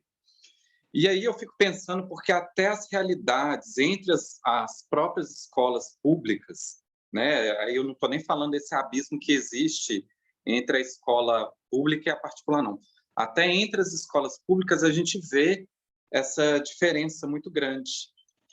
E o meu medo, como educador, eu já tenho uma experiência de quase um pouco mais de 10 anos aí de sala de aula, é que o efeito disso vai ser um efeito de cascata, né? Eu acho que, da forma como eles colocam, né, assim, ao meu ver, não é tão eficiente. Eu acho que esse sistema novo, né, ele tem mais a tirar, a destruir, né, a desconstruir, do que propriamente edificar. Então, assim, ao meu ver, e aí baseando na sua fala e na fala da professora Daniela, eu acho que a gente tem que ser meio teimoso mesmo, né, e criar as nossas autonomias. Eu acho que só a partir daí é que a gente vai, de fato, fazer, né, a educação ser algo funcional e tirar ela do papel, porque eu, de verdade, vejo que vai trazer consequências bem desgastantes aí para a gente. É só uma contribuição mesmo. Obrigado. Obrigada, Júlio. Caio, por favor. Boa tarde. Vocês me escutam bem? Sim. Ok, boa tarde aos colegas, boa tarde, professoras. Primeiro, eu queria falar que é um prazer, professora Daniela, a gente te escutar. A primeira disciplina nossa foi com a professora Denise, e uma das atividades que ela nos deu foi pesquisar sobre o ensino por investigação. Choveu Daniela Scarpa. Então... E assistir os vídeos, as videoaulas da Sim, Daniela lá na USP. isso, e as videoaulas também. Então, hoje parece que, por coincidência, né, a última aula obrigatória das disciplinas obrigatórias nossas, e nós encerramos também ouvindo a senhora. Mas, então, eu queria te agradecer primeiro por isso, dizer que eu senti, e acredito que os colegas também, foi uma conclusão assim, de tudo que a gente tem visto durante esse tempo no mestrado. Uma das conclusões que eu cheguei né, nesse período que nós estamos do nosso programa é de que todas as contribuições elas sempre foram para engrandecer os nossos trabalhos, e a gente fica meio receoso porque recebe uma crítica aqui, uma sugestão ali, e a gente fica às vezes assim, nossa, será que eu não estou produzindo bem? E a gente entende que tudo é um processo de construção, e isso eu acho que é muito bacana, e ouvir a fala agora sobre o ensino por investigação nesse paradigma, ouvindo também as observações que são feitas, mesmo por quem já está há muito tempo e que faz várias avaliações sobre o processo, eu acho que isso é muito importante. Mas eu tenho uma pergunta, se for uma pergunta muito difícil, eu entendo, mas estamos vivendo esse período pandêmico e acentuado por uma pandemia política que a gente vive, que a professora Denise já começou a colocar. E aqui no estado de Minas Gerais, a gente ainda vive uma situação muito complicada, principalmente para os professores do estado. Quais são, na sua opinião, as perspectivas para o retorno presencial diante desses pensamentos progressistas, né, da educação, como o ensino por investigação, das abordagens que a gente tem visto, quais os papéis dessas abordagens no ensino que a gente vai se deparar agora, né, que é o pós-pandêmico, se é que essa pandemia vai embora agora, né, mas a gente espera que 2022 já estejamos, pelo menos, com uma integração maior com os nossos alunos. E eu quero entender, assim, na visão do que você já tem pesquisado, já tem compreendido, a visão de qual vai ser o papel dessas ferramentas que nós temos e como utilizá-las, né? Sugestões de como utilizá-las. Obrigada, Caio, obrigada pelas suas falas, fico muito agradecida e feliz aí também, né, de poder contribuir com algumas reflexões. Sua pergunta é bem difícil mesmo, né, porque acho que a gente não tem. Na verdade, a gente também, e eu vou ser bem sincera, eu também me deparei com toda essa, como professora, né, e refletindo sobre essas questões, vivendo também, né, a questão toda da passagem para o ensino remoto, para o ensino híbrido, né, e vivendo também esses desafios, né. Eu acho que talvez a gente tenha duas dimensões aí que a gente possa discutir. Uma que é o acesso, né, assim, vamos começar pela outra. Eu acho que a questão das tecnologias e do ensino à distância, o ensino meio híbrido, e a gente usar um pouco isso, talvez tenha vindo mesmo, né, de maneira a ficar, talvez seja muito forte, mas para a gente pensar em como incorporar isso nas nossas práticas, né. Na verdade, assim, nas pesquisas também, em outras experiências, metodologias ativas, essa ideia, né, do aluno fazer coisas antes e que ele se prepara. E o momento da aula é o momento que é para discussão em grupo, e aí a gente investe em como trabalhar em grupo. Porque é no grupo que agora sim, aquilo que eu me preparei, que eu pensei inicialmente, agora eu vou colocar prova, agora eu vou discutir de uma maneira mais complexa, trazendo diferentes perspectivas, né? Então, as próprias metodologias ativas, elas já se pautavam nisso anteriormente, mesmo a gente sem pandemia, né? Pensando aí no ensino presencial.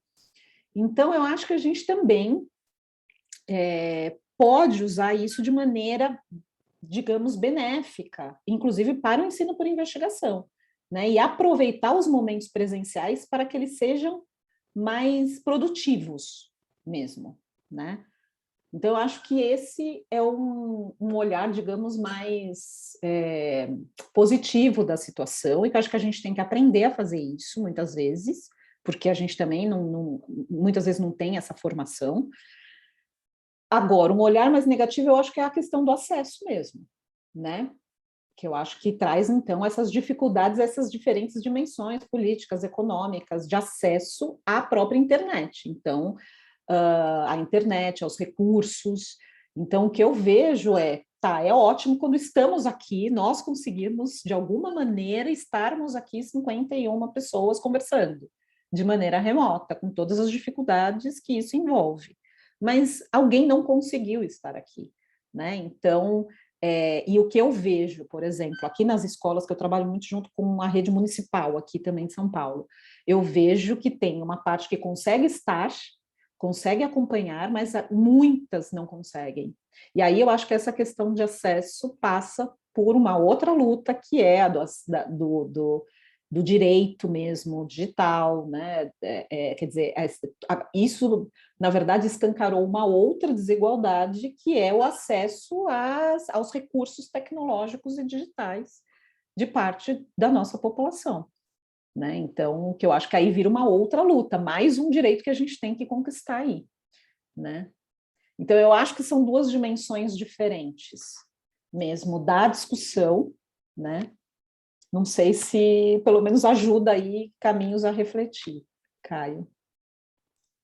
Ajuda demais, professora. A gente tem repensado, né, as nossas práticas, isso acho que vai ser para sempre, mas essas desigualdades acho que são os pontos principais mesmo para a gente discutir, que no fundo a gente descobre que não tinha direito nenhum, né? A gente fala, é um direito do povo, mas onde que tem esse direito? Exato. Obrigado. Obrigada, Caio. Ludmila, por favor. Olá, professora. Olá. Muito feliz, eu leio muito sobre os seus trabalhos. Então, assim, nos norteia muito durante esse mestrado, que está sendo construtivo de forma completa. Então, muito obrigada pela contribuição. Professora, o que acontece? Essa relação de integração dos alunos, desse processo integrativo, do capacitismo, que a gente sabe que tem acontecido muito, as pessoas acabam fazendo essa distinção dos alunos que têm alguma necessidade e fazem essa separação. Por exemplo, em várias escolas, na maioria das vezes, a gente tem alunos que têm alguma deficiência e a gente não sabe qual a deficiência desse aluno. Vários momentos a gente trabalha com alunos sem saber o que ele tem de dificuldade, o que eu preciso fazer para poder ajudar esse aluno. E aí eu fico pensando, até hoje eu não consegui colocar em prática o ensino por investigação na escola pública, porque eu não tive aquele contato que a gente precisa com os alunos para promover essa aprendizagem significativa, principalmente dessa alfabetização científica. E aí eu queria saber como é que a gente pode melhorar um pouco essa prática, sendo que eu vou ter alunos diversos na sala de aula, vários têm vários tipos de deficiências, vários têm dificuldades, e eu não consigo, em alguns momentos, identificar quais seriam essas dificuldades.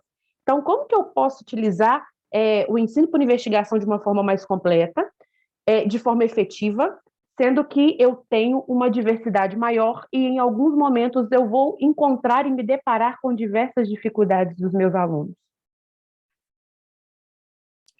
Ludmila, obrigada. Acho que também é uma pergunta bastante difícil.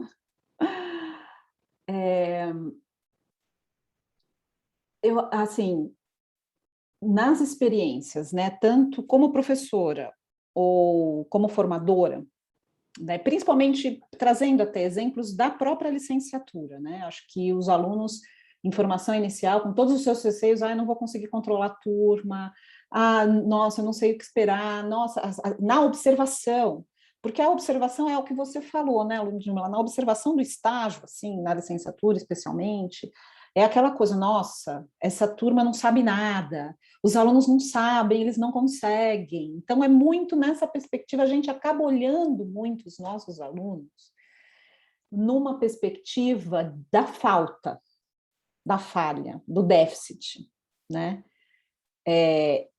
Então, assim, ele não consegue, ele não faz, né? Ele não. E eu acho que, na verdade, por quê? Porque o tempo inteiro, como alunos, a gente também viveu isso. Então, a gente viveu e o tempo inteiro a gente vive sendo avaliado, né? E avaliado não nesse sentido de reflexão sobre os caminhos percorridos, mas é o que eu não consigo fazer. Então, o meu filho mesmo hoje, ai, mãe, eu vou falar para você, ele está no 4º ano. Eu tirei uma nota muito ruim, acho que eu nem vou falar para você.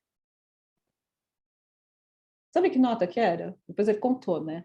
Ai, mas é que eu acho que eu entrei numa pegadinha, eu caí numa pegadinha da professora de matemática. 4º ano, pegadinha. Ai, meu Deus. 8, ele tirou 8. E ele estava, na verdade, preocupado porque ele achou que era uma nota ruim, mas 8 é uma nota ruim?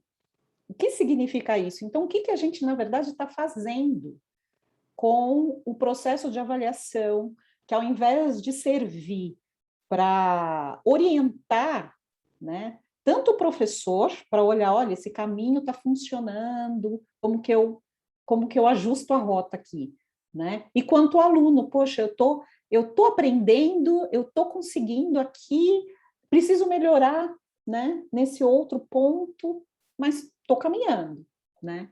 Então, eu acho que a gente tem uma cultura mesmo, acho que isso faz parte da cultura escolar, né, de classificar, né, de setorizar os alunos. Então, eu agrupo, então eu vou fazer grupos na minha sala de aula, aqueles que são mais proficientes, aqueles que são menos proficientes, né, juntos. Só que aí, qual que é o resultado disso? Aqueles que são menos proficientes sabem que eles estão num grupo dos piores alunos e vão se motivar para fazer alguma coisa? Né? Não. Então, na verdade, realmente uma transformação de cultura o que a gente está falando aqui, o que vocês estão experimentando, né, o tempo inteiro nas suas práticas. E quando a gente fala de mudar de lugar, de papel, é um pouco nesse sentido, tentar mudar o olhar, porque todos os nossos alunos são diferentes. Todos os nossos alunos são diferentes. Cada pessoa, cada indivíduo, um é diferente do outro. Então, por que eu esperar que seja igual? Né? Por que eu olhar pelo que falta? Então, acho que essa questão que eu trouxe aqui, né, que a gente está estudando, eu e a Denise, também num outro curso que a gente está fazendo sobre equidade, né, pensar mesmo nas interações entre as pessoas, eu acho que ele traz, na verdade, esse exercício do olhar, no que esse aluno pode contribuir. E as experiências, Ludmila, que eu tenho, assim, que, nossa, olha, esse aluno era o pior da turma, e agora, quando a gente fez essa atividade investigativa, ele participou, ele se envolveu, ele fez, e ele era o pior da turma, quer dizer, mudou o status dele. E os colegas reconheceram que, nossa, olha só, ele consegue, ele pode. Então, essa mudança de status, a gente tem que criar, e aí é o que o Júlio falou, né? A gente tem que criar espaços de autonomia em todas as dimensões, né? Como é que eu posso organizar essas atividades, olhar esses alunos com cuidado para tentar observar, na verdade, o que ele tem de potencial e não de falta, né? E aí isso serve para todos, porque quando eu faço isso para um, os outros vão se sentir motivados. Então, também não é assim que eu tenho que fazer isso com os 30, 40 alunos da minha sala, porque é impossível, porque eu dou aula para 10 turmas, né? Mas se eu fizer isso, se eu mudar essa lógica e valorizar as participações de um aluno, os outros vão reconhecer isso também, né? E isso acaba também sendo incorporado na estrutura da sala de aula, e ele participa aqui, aí ele se sente mais capaz de participar em outra situação, né? Então, são mudanças pequenas, é uma mudança de uma cultura escolar, de avaliação, de meritocracia grande, né? Mas que eu acho que quando você... E não é passar a mão na cabeça de aluno, não é isso. Pelo contrário, são nas atividades complexas que você vai conseguir ter esse retorno, porque ele vai se sentir desafiado a fazer, a colaborar, né? Então, são exercícios, Ludmila, que a gente vai fazendo na nossa prática, às vezes não é no ano inteiro, mas é em algumas atividades que a gente vai experimentando ali atuar de maneira um pouquinho diferente com os nossos alunos, mas a avaliação é um ponto fundamental, né, que a gente tem que olhar diferente. Muito obrigada, professora. Tanto que eu tive um exemplo com um aluno nesse ASA. Um aluno que inicialmente todo mundo falou assim, mas o Pedro não faz nada, ele não vai participar. Foi aquele que mais se envolveu, fez um discurso maravilhoso e assim, todos nós ficamos impressionados. Então, é justamente o que aquele aluno ele conseguiu construir, né? Então, né, justamente, não é qual a dificuldade dele, é o que ele conseguiu construir. Exato, que ele conseguiu construir. E olha que a sua atividade possibilitou isso. Então, é esse conjunto entre o que o professor propõe, como o professor olha e como o professor valoriza. E é isso, a mudança de linguagem, né? E você deu esse exemplo. Então, quer dizer, tá mudando, né? E isso muda, vai mudando aos pouquinhos essa relação entre os alunos também. E a participação deles. Ok, muito obrigada, viu, professora? Obrigada.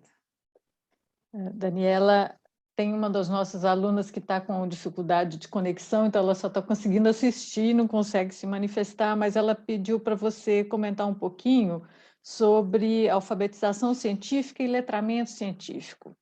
Ela sente dificuldade com as duas expressões. Tá bom, Luciana, né? Obrigada, Luciana, também pela pergunta. Eu vou trazer, na verdade, a minha visão muito pessoal. Eu sei que, inclusive, na UFMG e toda, né, a literatura de Minas, vocês trazem mais a questão do letramento, né? Talvez. E eu acho que, mas, na verdade, assim, a minha visão pessoal, tá? Não há diferença. Eu, na verdade, também vou olhar alfabetização e letramento pelas aproximações e menos pelas diferenças. Acho que é isso. Por quê? Porque eu entendo que na literatura da área, eu entendo, historicamente, a gente tem origens diferentes dos termos, muitas vezes tem uma questão também de tradução, da onde vêm os trabalhos, né? Quem defende a alfabetização científica, por exemplo, aproxima da alfabetização, leitura de mundo do próprio Paulo Freire, né? E quem usa letramento também aproxima dos estudos de linguagem, né, dessa visão mais fechada de alfabetização com relação à decodificação. Então, o letramento é associado com leitura de mundo. Enfim, existem essas aproximações, mas no final das contas, eu encontro mais proximidade entre os termos, porque o objetivo é justamente ampliar a leitura de mundo dos sujeitos, né? E usar o ensino de ciências como uma forma de ampliação dessa leitura de mundo, né? E de posicionamento, de engajamento, de questionamento das questões políticos sociocientíficas, né? Então, essa é a minha visão, tá? Também não sei se é uma visão da literatura, eu sei que tem gente que defende mais o letramento, gente que defende mais a alfabetização, mas acho que nessa perspectiva que a gente estava conversando com a Ludmila, eu enxergo mais as aproximações entre os termos, Luciana, não sei se respondi. Eu compartilho da sua opinião. Nós temos aqui uma questão da Elaine. Elaine, no fim, eu não entendi se você consegue abrir seu áudio ou não. Ela estava... Não consigo. Você consegue? Então, por favor, fica à vontade. É só a câmera que não vai dar. Professora Daniela, o que, assim, vou falar assim, uma dúvida, não sei se partilho com uma quantidade de alunos, a questão existe uma avaliação correta, né, entre aspas, de uma sequência didática, tem que ser mais de forma objetiva, eu posso trabalhar uma avaliação de forma subjetiva, tem que ser qualitativa, tem que ser quantitativa, qual que, assim, seria um panorama interessante de avaliação de uma sequência? Porque os trabalhos estiveram mostrando muito questão de nuvens de palavras, questões assim, diferenciadas de avaliação, sem ser um questionário propriamente dito. E algumas pessoas, até não foi nesse ASA 3, foram questionadas em razão de não ter colocado um questionário. Não foi nesse evento. Então, pairou essa dúvida, assim, que eu gostaria muito que vocês planassem um pouco sobre. Agradeço. Obrigada, Elaine. Acho que é uma questão muito relevante e acho que continua a discussão que a gente estava tendo ali sobre, né, as relações, essa mudança de cultura, e eu acho que a avaliação é muito responsável, né, também por essa cultura de déficit no olhar que a gente tem para os alunos. Eu acho que não existe uma forma correta de avaliação. O que a gente precisa é pensar na nossa visão de avaliação.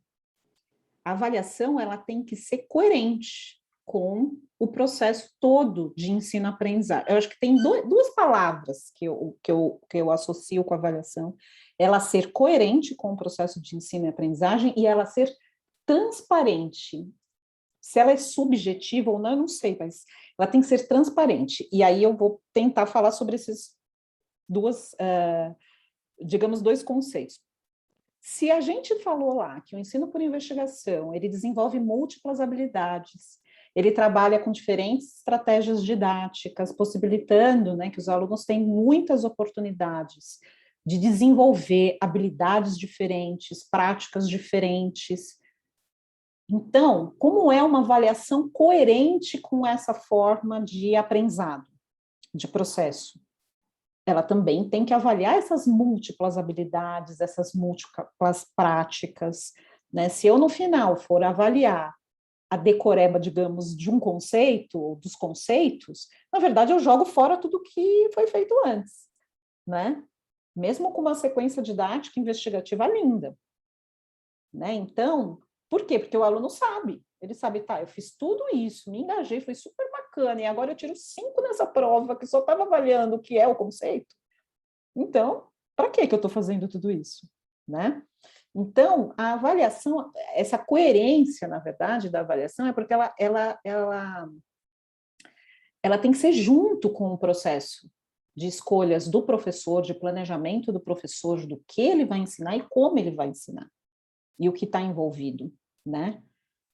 E transparente por quê? Porque aí eu tenho que pensar na minha concepção de avaliação. Para que eu avalio? É para classificar? É para excluir? Né? Como a gente estava discutindo lá no início. Ou é para contribuir com a aprendizagem? Né? Então, a avaliação deveria ser para contribuir com a aprendizagem. Ou seja, eu realmente ter a oportunidade como aluno de refletir se eu estou aprendendo, se eu estou no caminho para essa aprendizagem e o que eu posso fazer para aprender, né? Então, ela serve, na verdade, para isso. E aí, nesse sentido, se eu sei como eu vou ser avaliado como aluno, essa transparência, eu também posso ir num processo metacognitivo até refletindo sobre como que eu posso seguir nesse processo de aprendizagem. Né? Então, assim, uma coisa que eu converso muito também com os meus alunos é a avaliação ela tem que estar junto da atividade para os alunos, eles têm que saber por como e por que eles estão sendo avaliados. Né? Essa nota do final, ela tem que refletir o processo. Infelizmente, a nota acaba apagando um pouco o processo todo, né? Mas a gente tem que dar um sentido como professor para essa nota, valorizando o processo todo de avaliação e trazendo isso, sendo mais natural para os alunos, né? De, poxa, o que eu estou aprendendo, como que eu posso aprender? E fazendo isso, a gente também usa a avaliação como indícios para o professor do que está funcionando ou não. Será que esses alunos... Então, será que essa atividade foi muito difícil para todos os alunos? Como que eu posso retomar isso, né? Então, de novo, uma concepção de avaliação, uma diversidade de instrumentos de avaliação para que ela seja coerente com a diversidade de estratégias didáticas, diversidade de habilidades envolvidas, ou seja, ela serve também para todos os tipos de alunos, né? E essa transparência do processo de avaliação. Excelente, professora, muito obrigada. E eu queria, já aproveitando, não sei se posso, para poder tirar uma dúvida ali do ciclo investigativo também ali do comecinho, a questão da pergunta de pesquisa. Eu posso trabalhar essa pergunta de pesquisa como um tema de pesquisa, com uma contextualização sobre determinado assunto, por exemplo, ou isso tira algo desse ciclo? Olha, Elaine, perdão, eu acho que pode, né? Assim, na verdade, até quando eu trabalho com aquele outro ciclo, eu acho ele interessante porque ele tem aquelas várias setas, justamente dando muitas possibilidades de escolhas para o professor, né? De como orientar. Eu acho que trabalhar o tema é muito importante, a problematização, isso vai trazendo a relevância, né, daquele tema, daquele assunto, o que os alunos sabem, trazem sobre aquilo.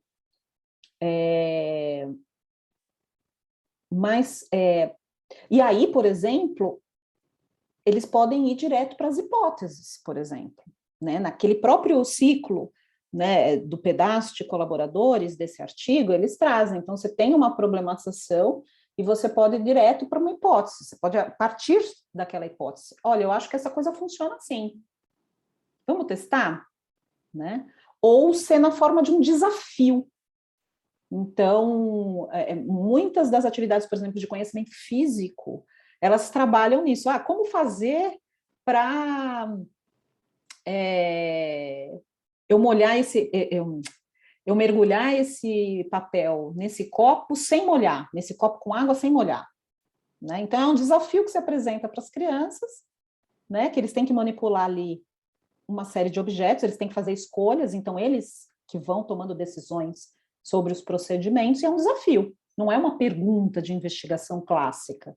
Então, na verdade, sim, acho que sim, a pergunta de investigação ela pode tomar várias formas, de acordo com o que eu estou investigando, com a idade, né, com o ano escolar, com a amplitude do tema, né? Tanto é que você pode, inclusive, no exemplo que eu mostrei, ir reformulando essa pergunta ao longo da sequência didática.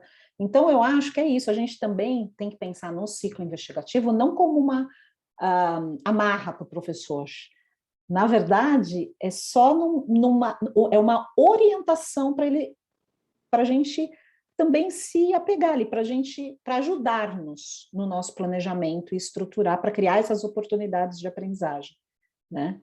Mas pensar que temos agência, que temos autonomia para olhar também, né, usar isso como repertório, né, mas olhar com a flexibilidade necessária, né?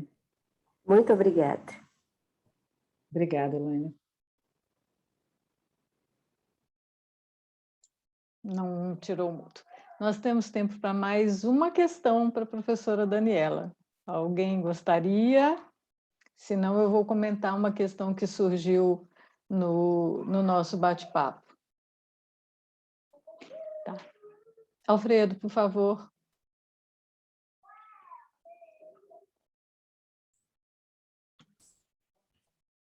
Professora Daniela, boa noite. Eu queria fazer uma pergunta que é relacionada com essas metodologias ativas, com aprendizagem significativa. Gostaria que você dissesse alguma coisa sobre o papel da equipe gestora da escola com relação ao projeto pedagógico que ela tem, como ela pode apoiar, né, os docentes nesse tipo de iniciativa, visto que ainda nós temos, predominantemente, na minha opinião, uma educação bancária, né? Que obviamente é muito estranho às vezes, né? O aluno chega em casa, a mãe ou o pai pede para ver o caderno, a matéria que o professor ministrou naquele dia, e o aluno tem lá apenas uma pergunta, né? Então, será que a sociedade está preparada para ver o aluno trabalhando? Né? Porque a gente tem uma cultura que o aluno, às vezes, não quer trabalhar. Né? Então, gostaria que você fizesse uma síntese dessa problemática. Obrigada, Alfredo. Também muito pertinente a sua pergunta. E acho que está muito relacionado com o que a gente discutiu sobre as diferentes dimensões também das comunidades de prática que se constituem, né? E aí eu concordo plenamente com você, que, na verdade, o ideal é a instituição se constituir como uma comunidade que tem os mesmos objetivos, né, os mesmos princípios, e eu acho que o projeto político-pedagógico de uma escola se constituiria num documento que materializaria essas ideias, né? Mas o que acontece é que, infelizmente, muitas vezes a gente tem o documento e a gente tem as práticas completamente individualizadas, né? E aí eu concordo com você, mudar, a gente falou aqui de várias dimensões de mudança de cultura, né? E fazer isso sozinho numa escola realmente é um trabalho muito difícil, quiçá impossível, né?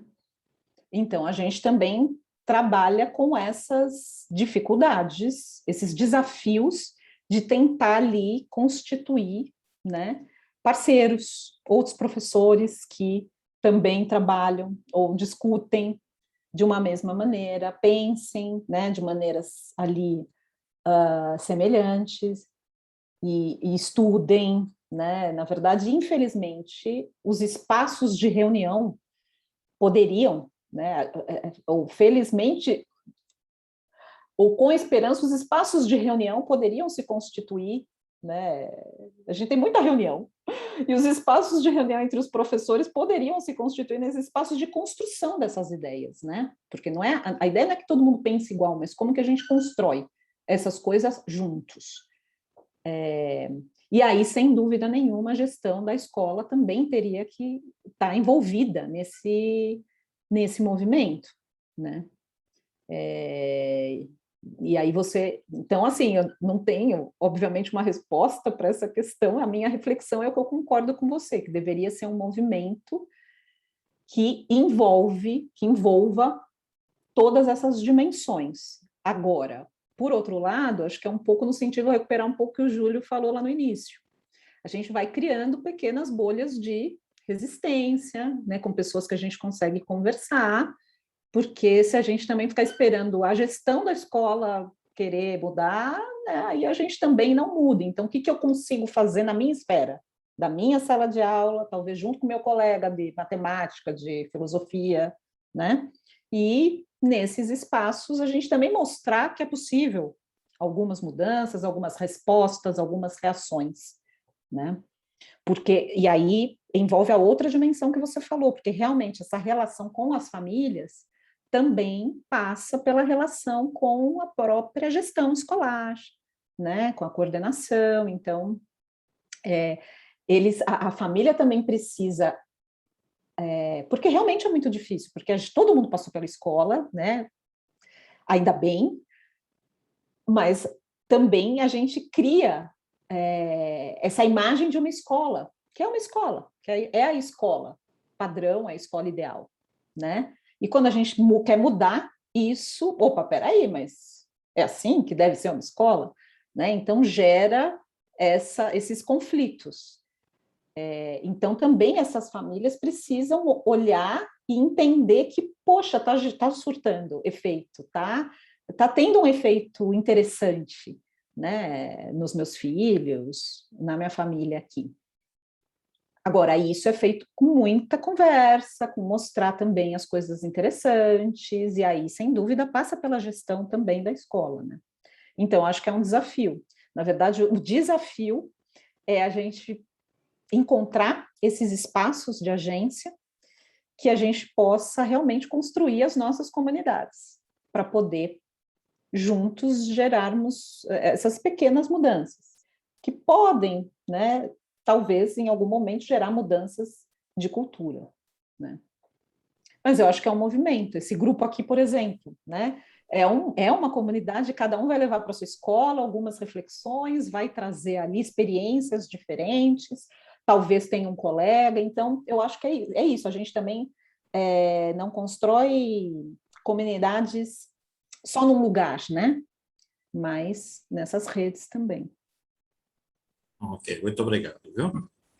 Obrigada, Fran. Eu gosto muito do conceito de comunidade de aprendizagem mesmo, porque ele vai além dessa coisa do o professor, a sala de aula, a gestão da escola, o PPP. Ele vai incluir o envolvimento verdadeiro da família nesse processo, é trazer a família para dentro da escola, porque quando a família também está imbuída de que esses processos novos, não tão novos assim, mas que a gente tem tentado aplicar com mais frequência, eles são funcionais, eles fazem diferença na formação cidadã daquela criança, daquele adolescente, a própria família abraça a ideia, porque isso que o Alfredo colocou é muito importante. Quando há uma barreira do outro lado, fala, peraí, mas você não fez nada na escola hoje? Isso é muito ruim, porque põe na cabeça daquela criança, daquele adolescente, que aquelas atividades não são importantes para a formação dele. E aí nem o próprio aluno, que é o nosso foco, é o nosso olhar principal, ele não se imbui daquela forma de pensar. E aí o nosso trabalho fica muito mais infrutífero, né? Com certeza. Então, temos que formar a comunidade de aprendizagem. Cada um que se juntar a nós está valendo a pena. É sempre 1 mais 1 é sempre mais do que 2 aqui em Minas. A gente tem essa máxima. Concordo muito. Pois é. Então, gente, chegamos ao fim de 2 dias inteiros e intensos, 2 sextas-feiras muito produtivas, muito enriquecedoras, e que eu acho que também são muito cheias de provocações. E eu até lamento ter dado quase 6 horas e a gente ter que encerrar a nossa conversa. Mas ela é uma primeira conversa, um primeiro movimento. A Daniela vai receber outros convites, Prof. Bi já recebeu mais um, mas a gente vai fazer outros e a gente vai ter outras oportunidades de sentar e conversar. Então, para encerrar o segundo simpósio Prof. Bi, tema 3, eu vou pedir que o Alfredo, que é nosso subcoordenador aqui na UFMG, faça uso da palavra, porque o professor Miguel, que é nosso coordenador, está numa pré-defesa de um outro aluno. O Miguel chegou, tá aí, chegou. Alfredo, você foi salvo pelo gongo, Alfredo, no meu Deus do céu, que limite. felicidade. Miguel, fica à vontade. Não vai ser salvo pelo gongo, não, permanece o combinado. Não. Agora você entrou no fogo, é para se queimar. Eu só quero...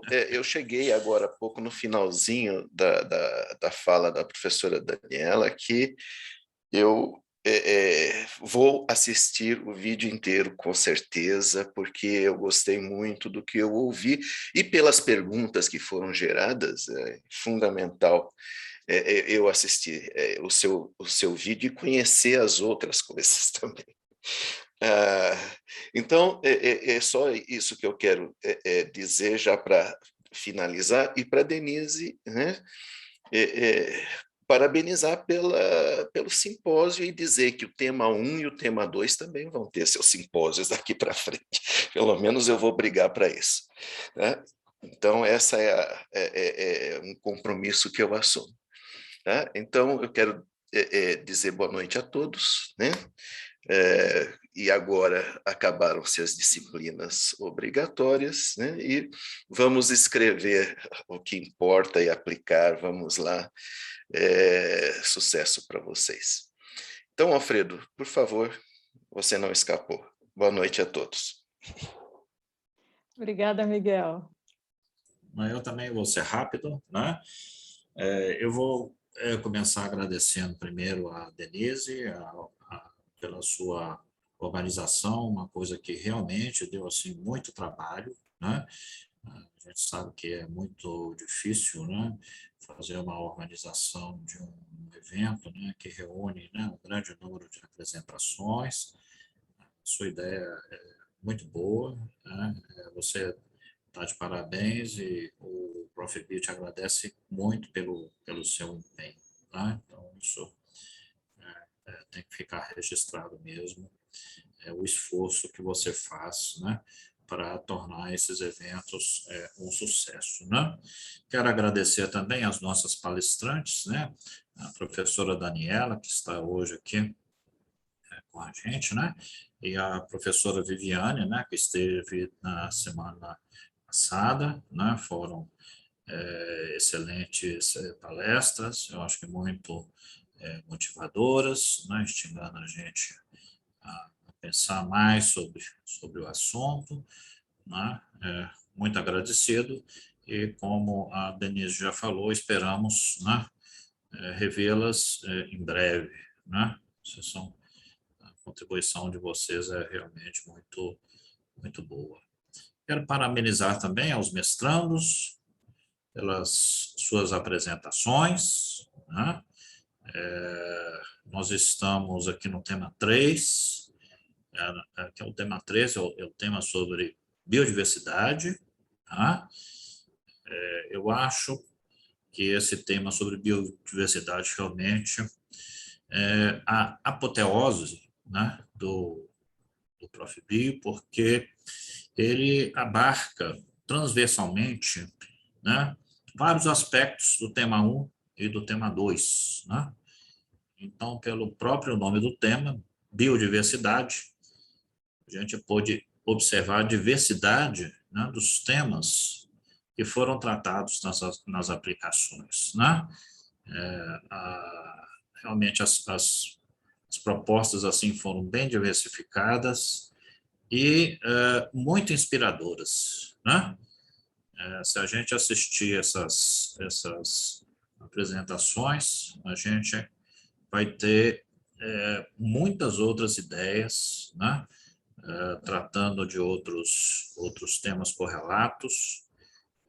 É bastante inspirador, né? Vocês estão de parabéns. Eu vou também parabenizar os avaliadores, né? Foram 16 avaliadores.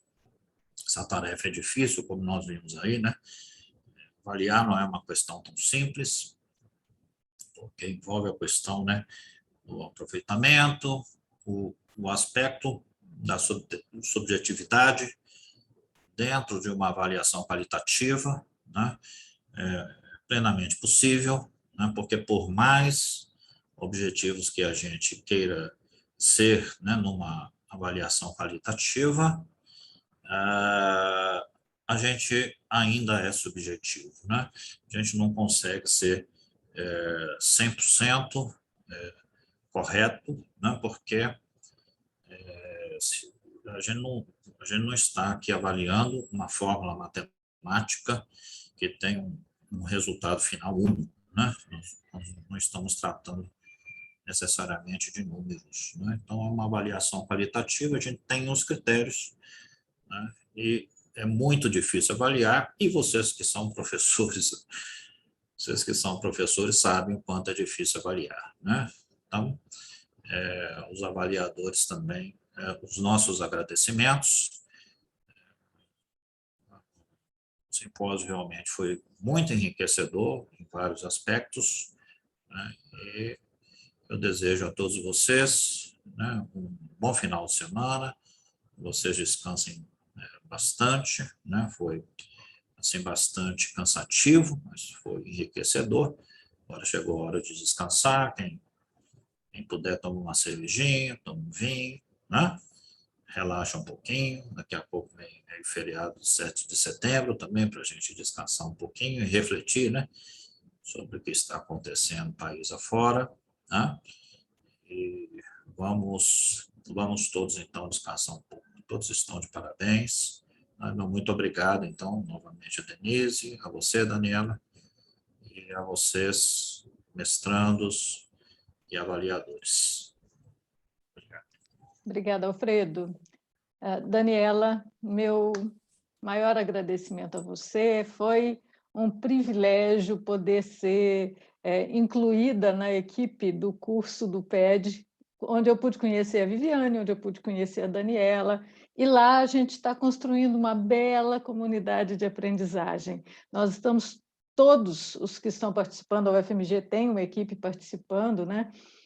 Todos nós estamos muito contaminados com as grandes e boas ideias da Rachel Lawton e tantos outros que estão nos transformando professores ainda melhores, né?